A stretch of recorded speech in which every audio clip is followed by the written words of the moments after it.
Hello students, today we will be covering the Rajasthan Land Revenue Act from section 4 to section 30. This section 4 to section 30 talks about the Board of Revenue, revenue courts and officers. So section 4 talks about that there should be a board established and what composition should be of board. It states that the state of Rajasthan should establish a board of revenue and it should be referred as board, and this board should have a chairman and members that should not be less than 3 and not more than 6. All the qualifications and the methods of the selections for the appointment and conditions of their service of the members and the chairman is to be given and prescribed by the state government, but provided if the qualifications of the persons who are eligible for the appointment as chairman and members of the board are prescribed by the government are and appointed are made in accordance therewith, the qualifications shall. So till the time these qualifications are not prescribed by the government and for their appointments, then it should be with accordance to the qualifications that are prescribed in subsection 4 as it stood immediately before the commencement of Rajasthan Land Revenue Ordinance 1969. The constitution of the board shall not deem to be invalid if any vacancy occurs on account of death, resignation, expiry, or termination of the appointment or temporary absence of the chairman or any member.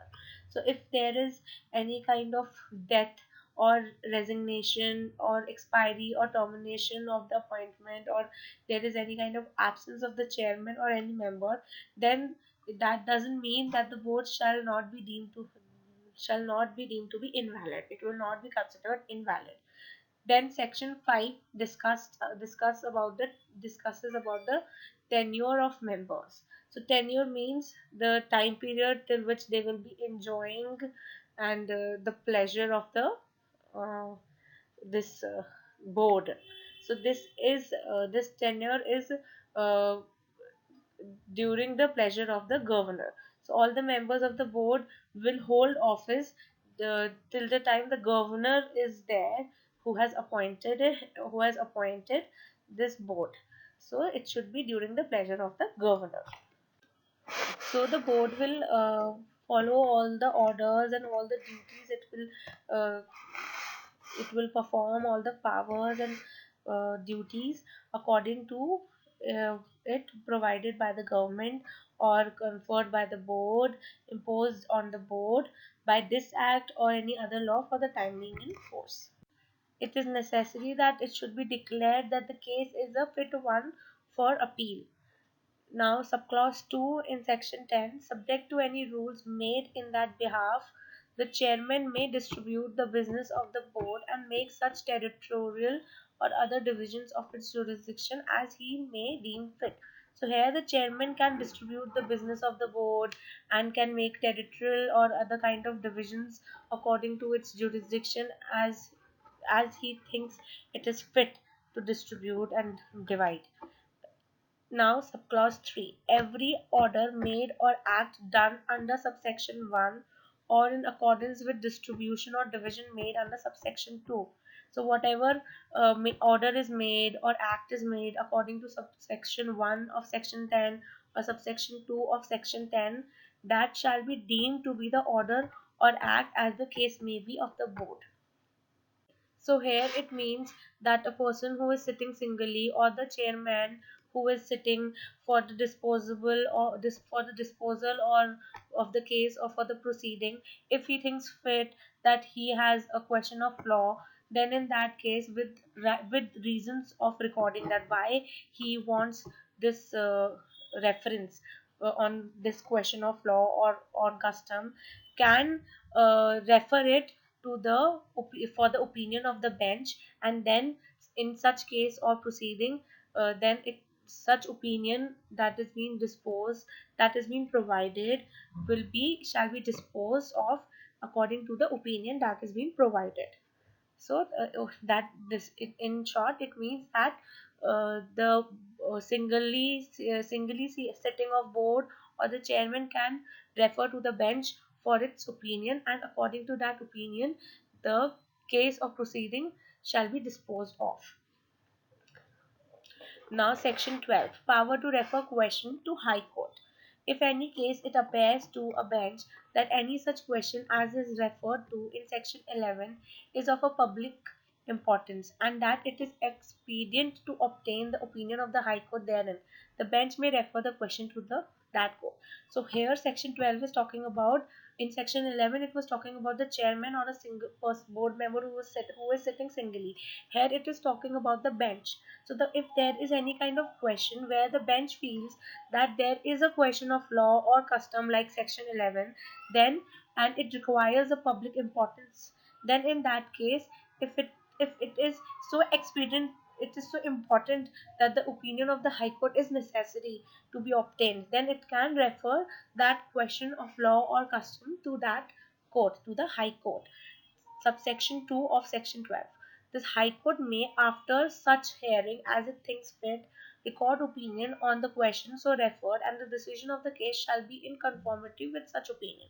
So now High Court will go through the hearing, and as he thinks fit, he will record his opinion on the question that is being referred by on, and the decision will be made by the High Court with the conformity with such opinion, and accordingly the decision of the case will be conformed with such opinion.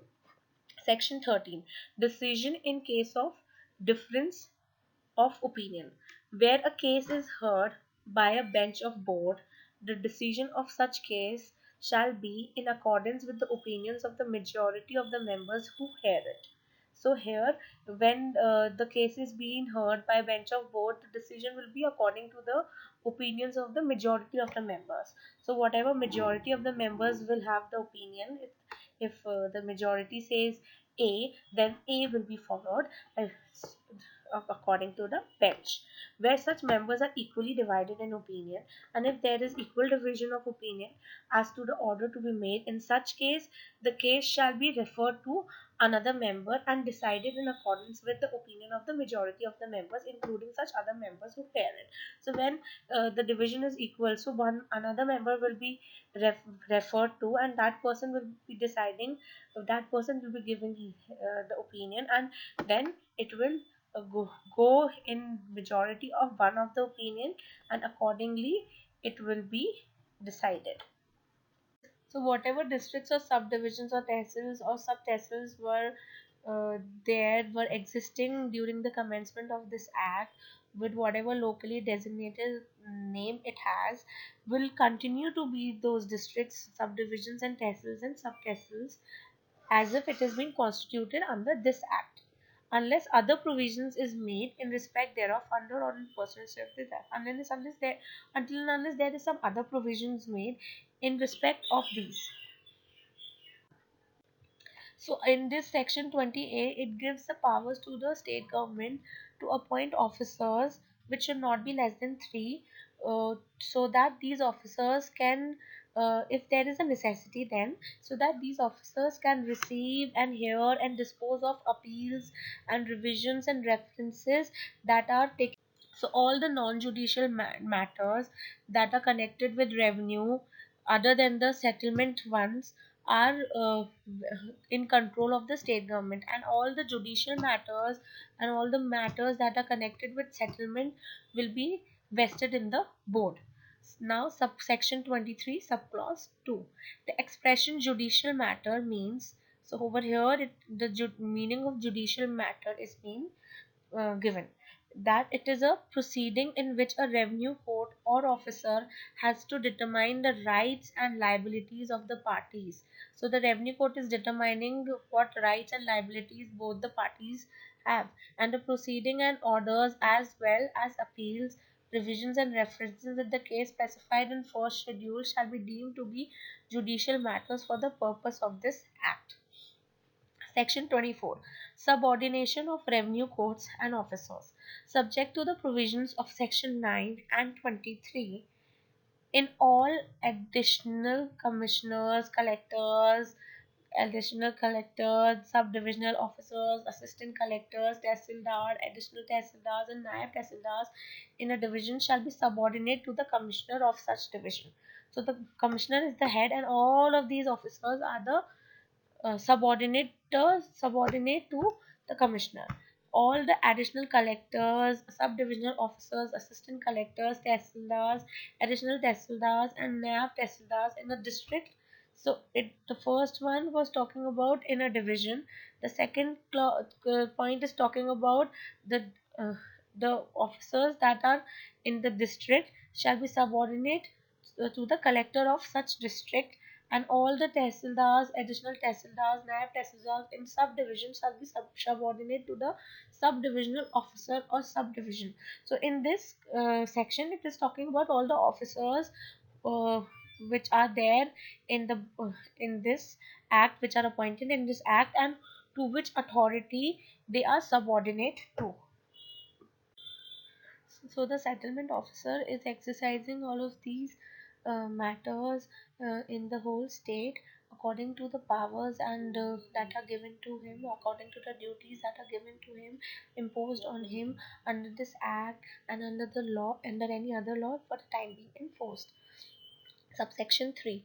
The director of land records he will be the in charge of the matters relating to survey and preparation and revision and maintenance of land record throughout the state, and he will act according to the powers and duties that are given to him, that are imposed on him under this act or any other law for the time being in force. Subclause 5. A settlement officer or an officer appointed under chapter 8 will be within the area for which he is appointed, and he will exercise the powers and perform such duties as imposed on him under this act, by this act, or by other law for the time being in force. Subclause 6. An additional commissioner or an additional settlement commissioner or an additional or assistant director of land records or an additional collector of an additional tehsildar shall, within the area for which he is appointed. So now all of these officers, if they are appointed according to whatever area they are appointed in, they will exercise their powers and perform their duties respectively to the respectively of the settlement commissioner or the director of land records or a collector or a tehsildar in such cases or matters or classes of cases or matters as the state government may direct. And every additional settlement commissioner or additional assistant director of land records or additional collector or additional tehsildar, while exercising any such powers, performing any such duty, shall for all purposes will be deemed to be the settlement commissioner or director of land records or collector of tehsildar, as the case may be, of the area for which he is appointed. So these additional ones are deemed to be the settlement commissioner only, and the additional in the later part, and in the formal part, additional settlement commissioner and the additional director of land records, all of these will exercise and perform their duties respectively according to but if they are under the settlement commissioner or if they are under the director of land records, so because they are additional and they are assistant director of land records in that designation only, and they will be deemed to be acting as the collector and the settlement commissioner only. Now subsection 7. An assistant collector or a naib tehsildar shall, within the district or the tehsil, so as the case may be, to which he is appointed, he will exercise the powers and perform the duties as are conferred and imposed on him by or under this act or any other law for the time being in force, or may be delegated to him by a general or special order of the state government. Section 26. Additional powers of the court and officers.